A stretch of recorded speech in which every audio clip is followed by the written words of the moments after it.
तो नमस्कार दोस्तों, कैसे हैं आप लोग। आई होप आप सब बढ़िया होंगे, अच्छे होंगे। और आप देख रहे हैं भरमौरी ब्लॉग्स यूट्यूब चैनल। और चैनल में नए आए हो तो चैनल को सब्सक्राइब ज़रूर करना यार, और हमारी पिछली वीडियोस भी जाकर ज़रूर देखना और प्यारा सा कमेंट भी कर देना।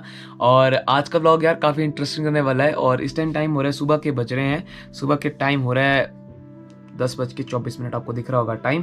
तो आज का ब्लॉग भी काफ़ी इंटरेस्टिंग रहने वाला है। आपने हमारा पहला ब्लॉग देखा ही होगा, 84 टूर विद अर्नव नेरिया पार्ट 2। तो जस्ट मैंने भी 8 बजे डाला और टाइम हो रहा है 10:25। तो हार्डली में भी 1 आवर 30 मिनट्स तक हो चुके हैं। तो आई होप आप इसी ब्लॉग को पूरा इंजॉय करोगे और अपना प्यार उसी तरह बताओगे इस ब्लॉग में अपने पहले बता रहे हो। तो चलो ब्लॉग को स्टार्ट करते हैं। और हाँ, मैं थोड़ी सी ब्लॉग के बारे में आपको हिंट देना चाहता हूँ कि वो ब्लॉग भी मतलब ये जो जगह मैं आपको जहाँ पे आज लेके जा रहा हूँ यार, वो बहुत ही रहस्यमय जगह है। और मुझे नहीं लगता आज तक किसी ने भी इस बारे में बात की है, और ज़्यादा पता भी नहीं है भरमौर के लोगों को भी ना। फिर चलो आज के ब्लॉग को स्टार्ट करते हैं बिना आपका टाइम वेस्ट किए। सो फाइनली गाइस, हम उस रहस्यमय जगह में पहुंच चुके हैं जहाँ मैं आपको लाने वाला था। और पहले हमें लगा ये वाली जगह है वो जहाँ पे, तो हमने काफ़ी ढूंढा उसको। और आखिरकार हमने अंकल को पूछा तो उन्होंने बताया कि वो जो जगह है वो आखिरकार वो नीचे। तो मैं आपको चलो नीचे लेके चलता हूँ। और यहाँ पे यार चलने को ज़रा भी रास्ता नहीं है। तो गाइज़ यहाँ पे हम शिवजी भगवान का शादी लिखी गई थी। मतलब गद्दी कल्चर में जो है वो शिव विवाह मनाया जाता है, और उससे पहले शादी लिखनी पड़ती है। और शादी लिखने के बाद ऐसा होता है कि मतलब शादी एक बार लिखते हैं तो कुछ भी हो जाए शादी करनी ही पड़ती है। और सामने वो व्यू दिख रहा है आपको, वो बिल्कुल पूरा भरमौर है। और इसके पीछे कैलाश पर्वत है। और यहाँ पे भोलेनाथ और माँ पार्वती की शादी लिखी गई थी। तो अभी तक तो थोड़ा मतलब ये हट गए थे, पर आपको थोड़ी थोड़ी दिख ही रही होगी आर्ट वर्क जो है यहाँ पे शादी वगैरह लिखी गई थी। अभी पढ़े तो नहीं जाएंगे हमसे ये जो वर्ड्स वगैरह हैं, पर हाँ ये दिख तो रहा है कि लिखी गई थी। और ये आप देख ही सकते हो, इसके ऊपर लिखी गई थी। और सामने के पहाड़ और उसके पीछे कैलाश पर्वत। तो कहा जाता है कि मतलब यहाँ पे जब भोलेनाथ की शादी थी तो मतलब लिखवानी थी तो यहीं पे लिखी गई थी। और सामने आपको पता है शिव मंदिर है ही है। और एक और यहाँ पे बहुत सी अच्छी अच्छी चीज़ें देखने लायक है, मतलब इंटरेस्टिंग सी चीज़ें यहाँ अभी तक किसी ने एक्सप्लोर भी नहीं किया है यहाँ पे आकर। और चलो नीचे आपको बताता हूँ मैं क्या क्या लिख, मतलब समझ तो हमें आने वाला है नहीं, अजीब सी लैंग्वेज है, पता नहीं कौन सी, हमें समझ तो आएगी नहीं। तो चलो नीचे जाके देखते हैं एक बार है क्या वो चीज़ आखिरकार। सो गाइस, सबसे मेन बात मैं आपको बता दूं, कहा जाता है कि मतलब अगर देवताओं की नज़रों से देखा जाए तो ये जितने भी आपको पत्थर दिख रहे हैं ये सारे सोने के बने हुए हैं।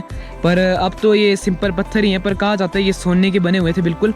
और ये देख सकते हो आप, यहाँ पे बहुत सी कुछ लिखा हुआ है, देखो अभी भी नीचे मैं आपको बता दूं ज़रा नज़दीक से। तो ये देखो पता नहीं क्या क्या लिखा हुआ है, ज़रा साफ़ कर देते हैं क्योंकि इसको जगह को किसी ने पूछा ही नहीं उसके बाद जब से वो कुछ हुआ।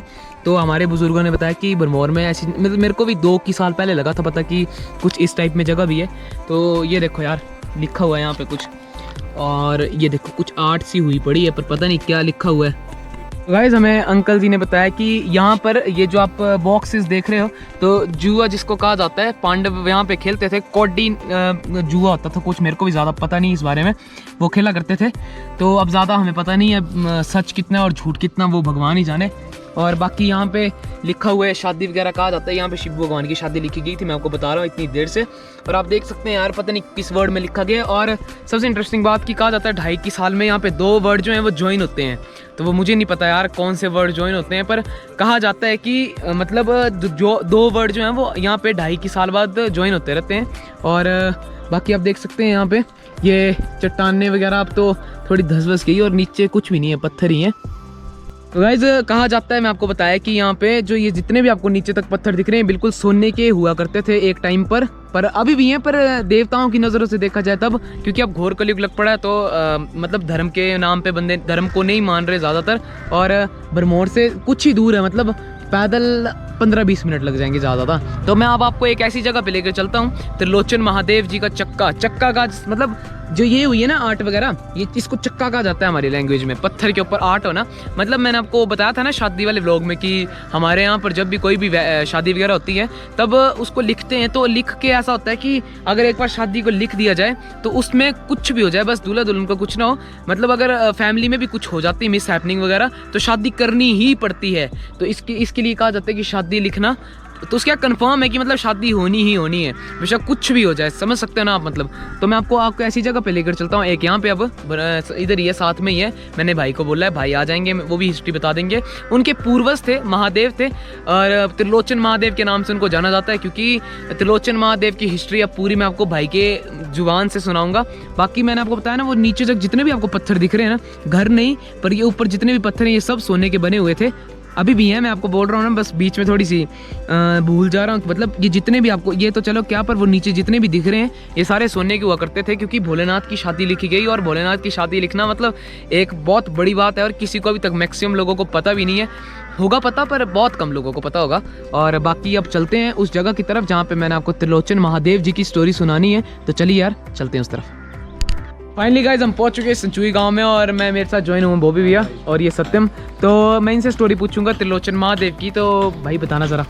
त्रिलोचन महादेव जो हम मतलब त्रिलोचन महादेव के वंश के हैं, तो ज़्यादा तो स्टोरी तो बहुत लंबी है। फिलहाल मैं इसके बारे में बताता हूँ।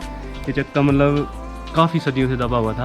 अभी ये 5 साल पहले का निकला हुआ है ये वाला। हाँ, उससे क्योंकि इसकी क्या स्टोरी है, क्यों क्या था मतलब ये? इसके ऊपर जब उसको मतलब आया था वो सारे होकर के मणिमेश जाके वगैरह, वो स्टोरी हम बताएंगे कभी आराम से नेक्स्ट पार्ट में। हाँ जी। तो जब इसके ऊपर नहलाने के लिए बिठाया था उसको, त्रिलोचन महादेव को पत्नी ने बहुत फोर्स किया था मतलब कि मेरे को बताओ आप कहाँ थे ये। वो मैं आपको सभी स्टोरी बताएंगे कि त्रिलोचन महादेव जी थे कौन, और उसके फिलहाल आप इसके बारे में जानो जरा। नहलाते इसके ऊपर ही थे मैक्सिमम, इसके ऊपर ही बैठ के नहलाते, और बाकी बताया उन्होंने, और इसके ऊपर ही जब बताया उन्होंने तो वो भाग गए थे। बाकी स्टोरी हम बताएंगे आराम से। मतलब इसके ऊपर ये कब 5 साल पहले निकला था? 5 साल पहले। और कब का दबा हुआ था ये, मतलब तो 5 साल पहले निकला। मतलब त्रिलोचन महादेव जो है वो चिल्ला आया था एक बार ना, तो जो भगवान के मतलब हाँ, तो उसने बोला था यहाँ खोद दो।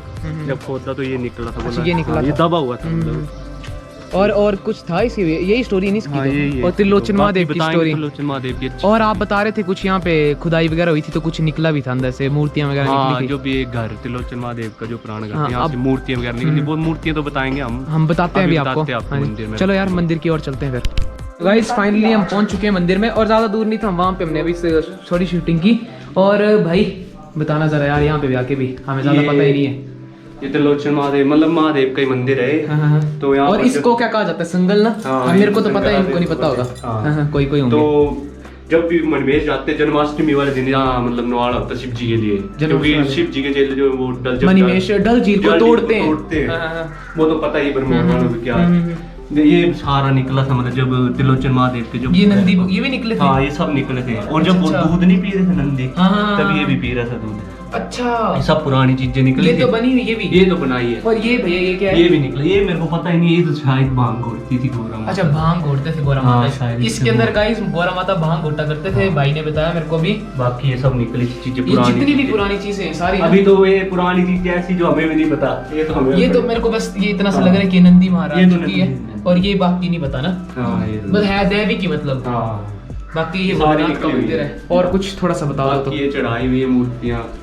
बाकी त्रिलोचन महादेव की स्टोरी काफी अच्छी हमें अपने बुजुर्गों से सुनने को मिलती है। नेक्स्ट पार्ट में सुनाएंगे हम आपको। सो गाइस आई होप ये व्लॉग आपको काफी पसंद आया होगा, और अब पसंद आया तो वीडियो को लाइक करना, चैनल को सब्सक्राइब करना, और नया है तो चैनल को सब्सक्राइब करो और बेल आइकन को भी ऑन कर देना, जिससे आपको नोटिफिकेशन जरूर मिल जाएगी मतलब वीडियो की। तो जाके मिलते हैं नेक्स्ट व्लॉग में, तब तक के लिए tata bye bye, love you all.